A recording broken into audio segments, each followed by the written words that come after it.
नमस्कार दोस्तों, मैं अंकुर उपाध्याय स्वागत करता हूं आप सभी का आपके अपने YouTube channel share market analysis में। कल क्या बाजार में दोबारा तेजी आएगी या फिर आ सकती है गिरावट या साइडवे बाजार रह सकता है, इसके बारे में समझेंगे। FII का डेटा क्या कह रहा है इसको समझेंगे, साथ ही साथ ग्लोबल मार्केट्स के क्या संकेत आ रहे हैं उसको देख लेते हैं। तो एक एक करके सारी चीजों को कवर करते हैं और कुछ स्टॉक्स के लिए कुछ खबरें आती हुई दिख रही हैं इंपॉर्टेंट, वो भी आप सभी के साथ इस वीडियो में डिस्कस करने वाला हूं। एक एक करके सारी चीजें समझते हैं। तो शुरू करना चाहूंगा ग्लोबल मार्केट्स के साथ। ग्लोबल मार्केट्स की बात करूं तो पहले आपको एक अपडेट दे दूं, इससे पहले वाली वीडियो में मैंने पर्टिकुलरली बात भी करी थी। अमेरिका का जॉब डेटा आज के सेशन में आता हुआ दिखा है और जॉब्स डाटा कुछ खास नहीं दिखा है, मतलब मेरे को तो नेगेटिव साइड पे ही लग रहा है। और आपका जीडीपी ग्रोथ तो काफी ज्यादा नेगेटिव रही है, 40 बेसिस पॉइंट से अनुमान के सामने कम आई है, तो डेफिनेटली एक नेगेटिव पॉइंट है वो।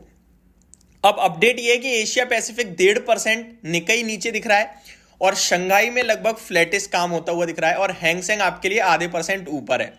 यूरोपियन में फिटसी 1/4% नीचे है, डेक्स 1/4% नीचे है, कैक फ्लैट टू नेगेटिव है एंड बाकी भी सब ज्यादातर फ्लैटिश ही कामकाज हो रहा है, ज्यादातर नेगेटिविटी की साइड में हो रहा है बट फ्लैट। डाउ जोन्स देखोगे आप तो 202 पॉइंट ऊपर दिखेगा आपको, लगभग आधे % की तेजी है। नेस्डेक इंडेक्स में 130 पॉइंट की तेजी है, ऑलमोस्ट 1% ऊपर है। S&P 500 लगभग 0.67% की तेजी में है एंड रसल 2000 में 1.25% की तेजी है। लेकिन इंटरेस्टिंग बात यह है कि जब डाउ जोन्स आज ओपन हुआ था आपका तो 37,400 पे ओपन हुआ था, ठीक है जी। एंड उसके बाद से अगर आप देखें तो वहां से लगभग अपने डेज हाई से देखोगे तो 125 पॉइंट नीचे है डाउ जोन्स डेज हाई से, जो दिन के दौरान ओपनिंग में ही लगा था, वहां से भी 125 पॉइंट नीचे है। धीरे धीरे डाउ जोन्स नीचे की तरफ जाता जा रहा है, ये अभी तक का बाजार कह रहा है। एक इंटरेस्टिंग चीज ये भी है कि अमेरिका में जॉब्स डेटा खास नहीं आया, लेकिन उसके बाद भी गैप अप हो गया, लेकिन उसके बाद कहीं ना कहीं सेटल होने की कोशिश कर रहा है अमेरिका का मार्केट। अपने SGX निफ्टी गिफ्ट निफ्टी की बात की जाए तो वो पॉजिटिविटी ही इंडिकेट कर रही है, यहां से 21,300 की तरफ दिखा रही है। लेट्स सी कल बाजार कहां ओपन होता है। FII का डेटा भी मैं आपके साथ शेयर करता हूं। एक चीज जो मेरे को आपको क्लियरली समझ में आ रही है वो ये कि लिक्विडिटी उतनी नहीं है। FII बेचकर एक बार फिर चले गए हैं, वो प्रॉफिट बुक कंटिन्यू करते ही जा रहे हैं और माना जाता है कि वो हमेशा क्रिसमस के आसपास प्रॉफिट बुक करते हैं, क्योंकि साल अंत हो रही है, फाइनेंशियल ईयर अंत हो रहा है और उनको अपनी जो भी है टैक्स वगैरह एडजस्ट करने होते हैं और उसके चलते वो बिकवाली आती है। FII आज लगभग 1636 करोड़ की सेलिंग करके गए हैं, तो DII 1464 करोड़ की बाइंग करके गए हैं। DII एक तरफ से आपके लिए पूरी तरीके में बायर बने हुए हैं, बट FII कंटिन्यू बेचते जा रहे हैं और ऐसा कुछ नहीं है कि वो पर्पसली बेच रहे हैं, उन्हें बाजार में ग्रोथ नहीं दिख रही, वो अपने आप को एडजस्ट कर सकें इसलिए बेच रहे हैं। यही आपका नंबर बदलता हुआ दिखेगा जनवरी 5 जनवरी 10 के आसपास, लेकिन तब बजट का माहौल होगा तो वो अपने आप में गर्म हो जाएगा। तो अब यहां से आगे के लिए ट्रिगर्स बहुत ज्यादा हैं और अगले 10 ट्रेडिंग सेशन मेरे को लगता है वॉलेटिलिटी ज्यादा रहेगी, लिक्विडिटी कम रहने के कारण। इस बीच में आपको यह प्रिडिक्ट करना बहुत मुश्किल होगा कि मार्केट ऊपर की जाने की कोशिश कर रहा है या नीचे। जैसे कल ऐसा लग रहा था सब गया और आज ऐसा लग रहा है ये तो बहुत बुलिश मार्केट है, तो ये चीजें आपको दिखेंगी। लेकिन अगर आप ब्रॉडर व्यू देखेंगे तो आपको ये दिख रहा है क्लियरली कि मार्केट बुलिश ज्यादा साइड पे है, मार्केट में नेगेटिविटी ज्यादा है ही नहीं।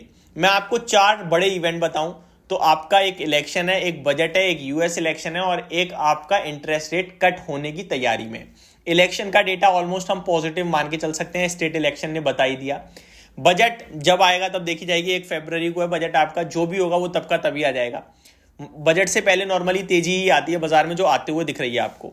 US इलेक्शन हम क्रॉस कर देते हैं, पता नहीं क्या होगा क्या नहीं होगा, और आपका इंटरेस्ट रेट मई से या फिर मार्च से में भी कट होना शुरू हो सकता है। गिरावट जो कल अमेरिका में हुई उसके पीछे एक कारण और है, वो ये है कि अभी फेड पॉलिसी आई थी, आपको याद होगा, जिस फेड पॉलिसी के बाद अमेरिका का बाजार जोर से भागा।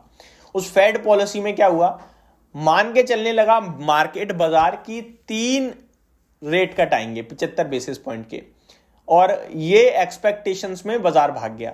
लेकिन फेड के मेंबर्स जो है, कमेटी के मेंबर्स, वो आते हैं और वो कहते हैं कि ऐसा कुछ भी नहीं है, अभी हमने ऐसा कुछ बोला नहीं है जो बाजार मान रहा है, तो जब होगा तभी काटेंगे, तो बाजार टूट गया कल। लेकिन आज बाजार दोबारा ऊपर जा रहा है। तो मार्केट को कैच करना बहुत मुश्किल हो रहा है इस समय। लेवल के हिसाब से बहुत बड़ी वॉलेटिलिटी है, तो आपके लिए कोई लेवल निकल के आ नहीं रहा है। बिना बात के हवा में तीर मारना ठीक नहीं है। तो मेरे को लगता है जब बाजार ओपन हो रहा है तभी ट्रेड मारना है। और इंपॉर्टेंट जाते जाते इतना कहना चाहूंगा कि कल जो भी ट्रेड लोगे ना आप ऑप्शंस में, वो कोशिश करना कल के कल ही खत्म कर दो, क्योंकि उसके बाद 3 दिन का लंबा वीकेंड है। एंड उससे भी इंपॉर्टेंट ये है कि आपके लिए फिर मंथली एक्सपायरी भी नजदीक खड़ी है। तो फिर आपका वो थीटा डे के बहुत तेजी से होगा, जहां पे प्रीमियम पूरे टूटते हुए दिखेंगे। इससे अच्छा है कि ज्यादा बड़ी पोजीशन कैरी की ही ना जाए। होप आपको ये सारी जानकारी समझ में आई होगी, पसंद आई होगी। Thank you so much for watching this video. Have a great day guys.